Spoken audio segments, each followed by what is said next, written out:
Anasema Ibilisi siku moja alimpata mtu anasali, akaenda yule bwana katika sala yake mpaka karibu yuko katika sijida. Pembeni mwa nyumba alikuwa anasali kulikuwa kuna ukuta, ule ukuta mbovu ukaanza kuinama kutaka kumwangukia juu ya kichwa chake. Ibilisi akaenda akauzuia ule ukuta usije ukamua mja mwema yule.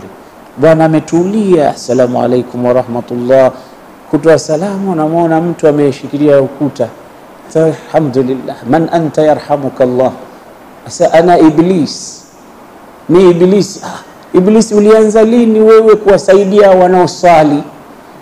Asema mimi sio kwamba nakupenda sana, wewe angalia huko katika sala alafu ufe katika sijida, mimi nitakuwa nipata hasara kiasi gani?